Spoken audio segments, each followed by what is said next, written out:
Hey viewers, welcome back to the channel. Today another video on the pool install. You like my pool? Isn't it pretty? It's a mud pit. We'll talk about that. So this, I'll say this is the first phase of construction done for some arbitrary amount and number of phases. But this is where we ended up with phase one. So 2 days with an excavator and a skid steer, and I'll take you through what we got and what we've done. So the main excavation, the rough excavation, is done at the shallow level. So this is dug down about 3 foot for, basically the shallow depth of the pool, which is gonna be 3.5 feet. So after doing all the grading to get the slopes right with the existing porch and drainage and blah, blah, blah, in actuality, we dug down about 3 feet is what the shallow end's gonna look like. And it's a big excavation, to be sure. The pool is, 22.5 by 49, I think, more or less. So, and then we overdug it by pretty much 3 feet all the way around to make sure we had room for assembling the walls and all the plumbing and everything like that. So it's a big hole.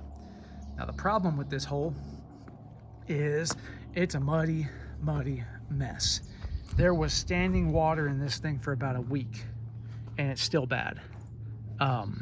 Basically, as near as I can figure, we hit a high water table, at about 3 feet here on this side. The other side wasn't as bad, but this side, a high water table. And that really sucks because the water keeps coming in and filling up.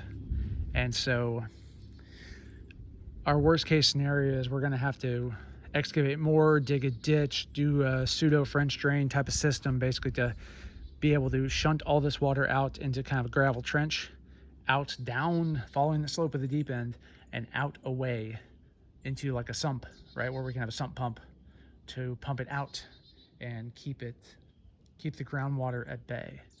That seems to be a pretty common thing, especially in fiberglass pools. We're doing a vinyl, but the principles are still the same. We want to get rid of all that groundwater, and so this soil can dry out so we can get equipment in here to do grading, et cetera, and also so that when we actually install the thing and the pool is set and done, that if groundwater accumulates underneath it, right, when it wants to bubble up, we want to eliminate all that hydrostatic pressure so that we don't have it pushing in on the pool walls or getting between the wall and the liner and causing bubbles, or pushing up, underneath our kind of pool concrete kind of subfloor kind of thing. So lots of factors here, and this certainly this first phase did not go as smoothly as I had hoped, and I did not expect this. So I think the lesson here is prepare for the worst always, and then when you figure out, okay, I've got a problem, you gotta just work the problem. So that's where we're at. You can see what I'm trying to do here to mitigate it. I've already got a sump pump here. I basically I dug a hole in the muddy mess enough to throw a bucket down there. That bucket has a bunch of cracks and holes. It's my worst bucket ever that happened to work for this, to where water can leak in, right? So the low point, get all the water leaking in. I'm gonna pump in there and then I'll pump it out. And I turn that thing on periodically to pump things out as it accumulates. And I've only done it for a day or two now, off and on. We had a hard freeze kind of yesterday where everything was frozen over, so it kind of didn't do anything. So I let everything thaw today. And now we're rocking and rolling, so we'll see if I keep pumping this out. Eventually it all dries out as the water hopefully kind of flows, right? Maybe back this way, because it kind of spread out the other way. So if it kind of, I don't know, we'll see. If it flows back here now that I've created a low point, who knows? But the main goal is to dry this out, and if I can, so hopefully I can, I will keep you posted. So there's the dirt mound of all the dirt we excavated, so quite a lot for sure. So that's the hole, and jury's still out as to what we're going to do, but I can show you the other pieces. So also, apart from this, along with this I should say, we're doing some better drainage for the house and for the pool deck. So we are capturing all the gutters and the pool drains and routing them all to the creek, so that we don't have any water accumulate by the house or on the deck, etc. So I'm going to take you from end to end. So here's the first gutter, and what we've done is basically cut it off, adapted it into an underground drain. So we got the gutter adapter, we have a Y here that transitions us to the 4-inch flex pipe also provides a vent and a screen and a clean out. So a vent just to make sure that we don't, have any issues with water flow or anything like that. And then also I can pull that green screen out, it just pops out, and it can act as a clean out should we ever have a clog. So we've got 4-inch corrugated right in the ground here. We dug this trench down, and then along with this, that has a 1-inch spare electrical line that I'm running just onto the other side of the house, just to have. So if I need to get extra power to basically the east side of my house for whatever reason, right? For if I want to put in garden ponds and have pumps or any sort of project, I will have a conduit that I can then pull electrical lines through. And 1 inch is plenty to provide whatever power I might need. So, and that's just going to be fed from that Hayward sub panel, right? That we talked about earlier. So 4-inch and then the 1-inch power line coming across. We expand to a 6-inch line, 6-inch corrugated, to handle all the rest of the volume that's coming in, right?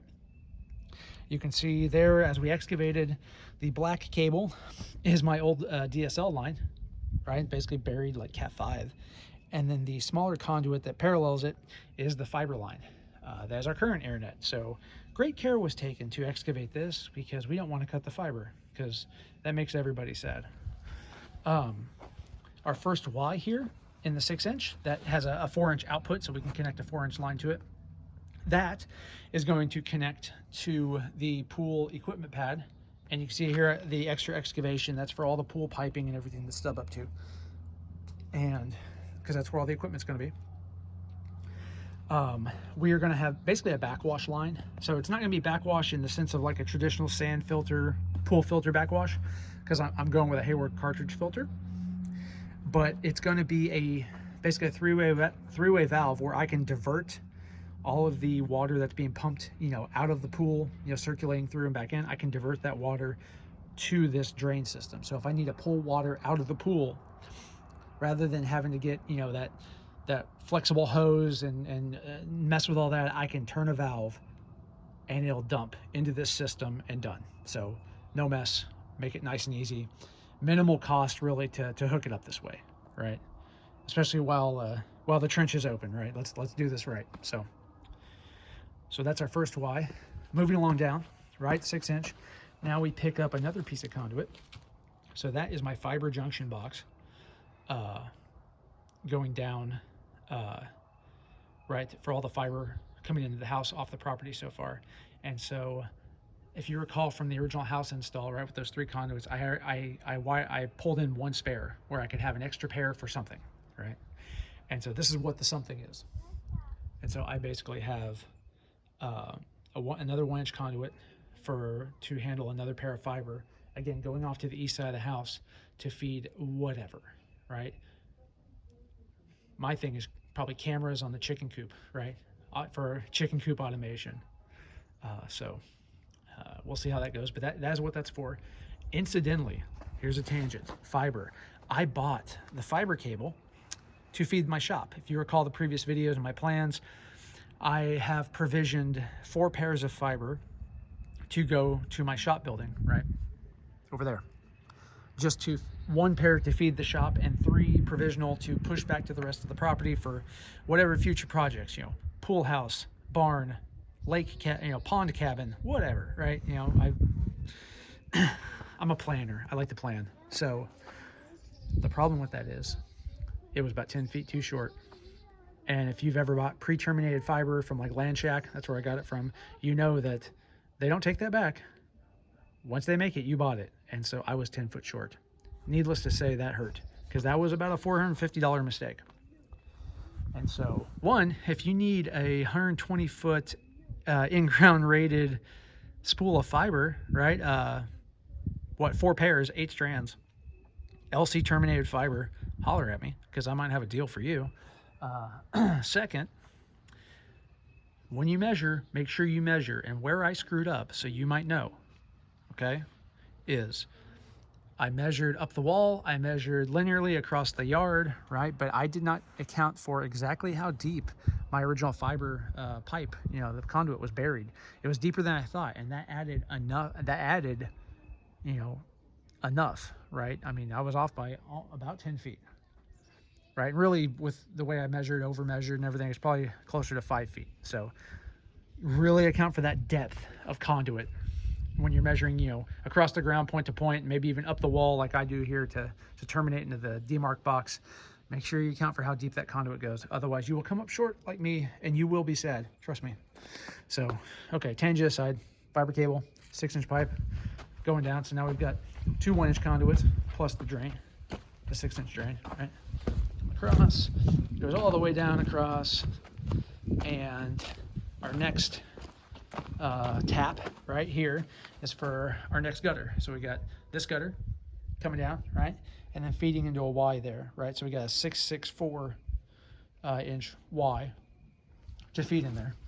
Then we come down a little more, and we've got another Y with a 4-inch, and this is just a stub up. This is going to feed the pool deck drain. So I'm going to have about 50 feet, about 42 feet of drain on this pool, you know, separating the house and the pool, right, and the patio, and with the slopes going toward the drain so that we have proper drainage. And all of that is going to feed into this 4-inch pipe ultimately to be shunted out to the creek. So moving along, we keep going, all right? Here's our last Y. Again, a 664 going to our final gutter that we're tapping for this side. And you can see those conduits are terminating just right up here for now, just by the side of the house in a temporary fashion. I have not done this yet, but I'm gonna put pull string in them, and then I'll cap them, right, with the caps like that, just so that I have for future use. And eventually, you know, depending on where I tie them, I'll probably re-excavate this and, you know, cut that back and bury it properly. But for now, just stubbing them up to where they're out of the way, but they're visible, so that we know where they are and what's going on. And then we have the 6-inch line, and then we're continuing basically all the way out to the creek. So following this all the way down.